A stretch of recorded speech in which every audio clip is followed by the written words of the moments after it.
Hey, what's up, people? Jade up here to talk about this 10th anniversary of SmackDown show, and also, people were wanting me to elaborate on why I called The Rock a sellout. I will be doing that in this video, so, yeah, all that good stuff. Also going to be talking about Hell in a Cell a little bit, so if you aren't subscribed, go ahead and click that yellow button over there. Thanks. Starting off with the show, I think this was a pretty damn good episode of SmackDown. It had a huge atmosphere, the atmosphere that you're usually seeing on Raw, and that you don't really see this like huge atmosphere on SmackDown. So I'm glad that they made the 10th anniversary show a big deal, and hopefully SmackDown uses some of this momentum in the following weeks, and hopefully they build up on it, and yeah, they had a huge main event for tonight. They had Undertaker, Shawn Michaels, Triple H, and John Cena versus Legacy with Ted DiBiase, Cody Rhodes, and then you had Randy Orton and CM Punk. Of course, the face team won. What do you expect? And yeah, it was a damn good main event, if I must say so myself. Like, you had, just look at the scope of things. You have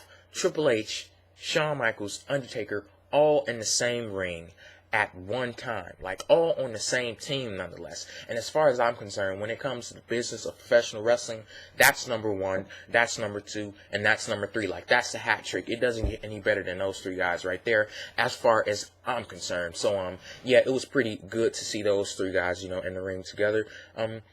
Yeah. A couple of other things that happened on this show. Vickie Guerrero, she makes her return to WWE with her new boyfriend, Eric Escobar. And I'm guessing she's coming back full-time. Yeah, I think she did say she was coming back full-time, And it was pretty ironic that they show Vickie Guerrero on there, like, pimping herself out with her new boyfriend and everything. And a couple of minutes after that, they show an Eddie Guerrero tribute. Now, with the Eddie Guerrero tribute, it was really touching, like, just to see all of those moments with Eddie Guerrero. He had a larger-than-life personality, and Eddie Guerrero, he was, he was one of my favorites. He was my brother's favorite wrestler, and yeah, just like see those moments, like some of those moments I forgot about, and it's like just seeing them for the first time, and it was just great to see Eddie Guerrero once again. So rest in peace to Eddie. He's one of the greats. So yeah, rest in peace to Eddie.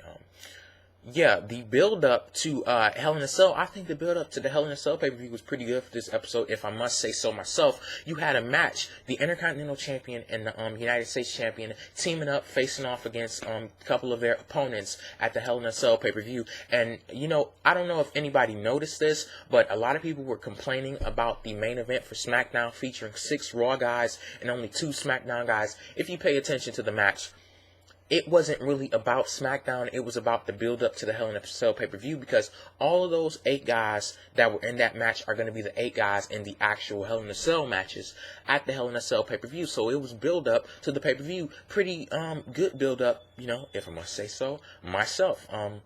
So yeah, let's move on to The Rock. The meat and potatoes of this video. The Rock, or should I say Dwayne Johnson, Hollywood actor Dwayne Johnson, comes back to WWE television to reprise his role as the character The Rock. He delivers a promo, and people are going to be saying, oh, this promo was excellent. It was great. It showed that everybody in WWE sucks. First of all, like, I've heard people already saying, oh, this shows why John Cena sucks, and it's a disgrace to have him as the WWE champion. First of all, John Cena is no way at all horrible on the mic. The Rock is excellent. The Rock is out of this world on the mic. That's why it seems like John Cena is complete shit when compared to The Rock. But you compare anybody to The Rock, they're complete shit, because The Rock is out of this world. He's in another galaxy. But, this, based on that, this promo was pretty good. The Rock, he has mic skills for days. But, yeah, a couple of the jokes involved in this were not funny at all. It was kind of lame to me. Like the joke about any time that he was basically talking to somebody off camera, like going on a tangent with somebody off camera, I found that pretty lame. Like when he was talking about the Undertaker, I didn't like that portion. When he did the beginning and he was trying to find an intro into the promo, I didn't like that at all either. But whatever. I know people are gonna bash me on that because The Rock, and they're great one. And anytime you make any comment on The Rock that isn't less than wholly stellar, they see that as hating on The Rock. But yeah, going into why I said The Rock was a sellout, and I still think he is. even though he came on camera, you know, did a pre-recorded video for a show that was named after him, you know, even though he hinted at him possibly hosting Monday Night Raw, I still think he's a sellout. You know, people were sending me messages like, oh, you still think he's a sellout? Like, these two little things, these two minute things are going to change my whole opinion of The Rock. No, they're not going to change my opinion of The Rock. He has a long way to go if he wants, you know, if he wants me to change my opinion. But, yeah, why I think he's a sellout? Okay. If you watch any of The Rock's interviews, when he was promoting his movie, The Race to Witch Mountain, he went on Ellen, he went on Jay Leno, he went on Jimmy Kimmel, you know, went on all of these interviews. I watched every last one of the interviews for a specific purpose. I wanted to see how much he talked about WWE. I watched the interviews. Not one time in any interview that I've seen did he mention WWE once. Now, I'm not saying that The Rock has to kiss Vince McMahon's ass and give him all of this free promotion like, oh, I love WWE. Watch WWE. Do this, WWE, WWE, WWE. I'm just saying, you don't seem like you're ashamed of where you come from. Because if Jimmy Kimmel asks you about your previous careers, and if Jimmy Kimmel is hinting at professional wrestling, and you don't mention WWE once, it seems like you're ashamed. Like, how in the hell could somebody ask you a question about your previous careers? You talk about college football, then make some miraculous jump to acting. Like, what the hell were you doing in between those years? You were calling yourself the people's champ. People were calling you the great one. People like me, people like the people watching this video right now, were fawning over every last one of your words. We loved you. We chanted your name. Rocky, Rocky, Rocky. And what do you do to repay us? You leave us all. You use us, as far as I'm concerned. He used us to make the transition to Hollywood. There comes there's a certain kind of wrestler that comes to the wrestling business that only uses it as a platform. You have some people who come to WWE specifically to look for something bigger and better than WWE. Now, for the people saying, "Oh, I guess you want him to die in a ring for you. I guess you want him to, be in a ring until he's 60 years old like Hulk Hogan and limp into the ring, and you can't blame him for leaving to make more money in a less dangerous job." I'm not blaming him at all.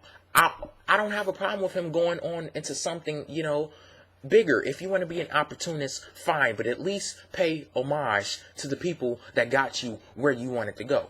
As far as I'm concerned, if it was not for me, if it was not for the people, you watching this video right now, if it was not for us, The Rock would not be headlining Disney movies. The Rock would not be a big movie star in Hollywood if it was not for us. Screw whatever skills he has, screw whatever acting skills he has, screw whatever talent he has. He would not be there if it were not for us. The reason why I say that is because he had a platform on WWE television every single week. Millions of people chanting his name.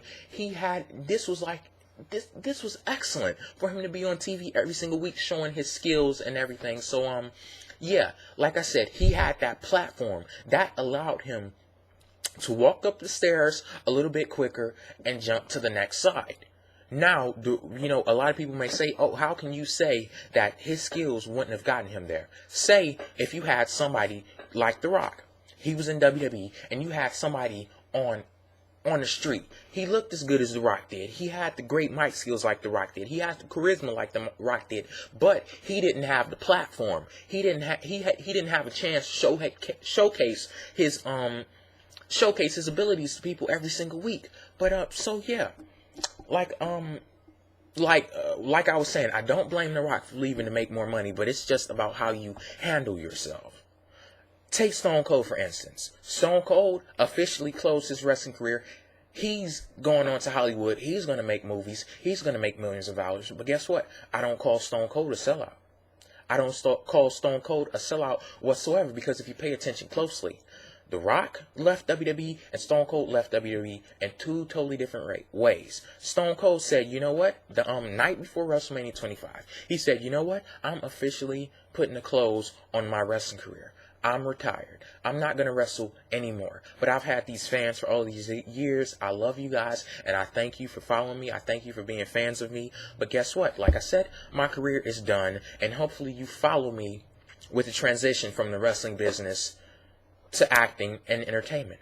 That right there is how it's supposed to be done. Like, am I asking too much where I expect a little humility out of wrestlers? You know, you want people to call you the great one and everything, but the way you retired, that was not great at all. And I'm just saying it. And for what I've just said right now, that's why I think The Rock is a sellout. It's as simple as that. Now, you're going to have your opinions. Well, guess what? I have mine. And just because you're on the popular side, like most people, they're still fawning over The Rock. Oh, please come back, Rock. Please come back. You know, he's going to come back. You know, most people are still like that. I'm not one of the sheep as it relates to that. So I may be in the minority, but that does not mean that I am wrong. I have an opinion just like you do.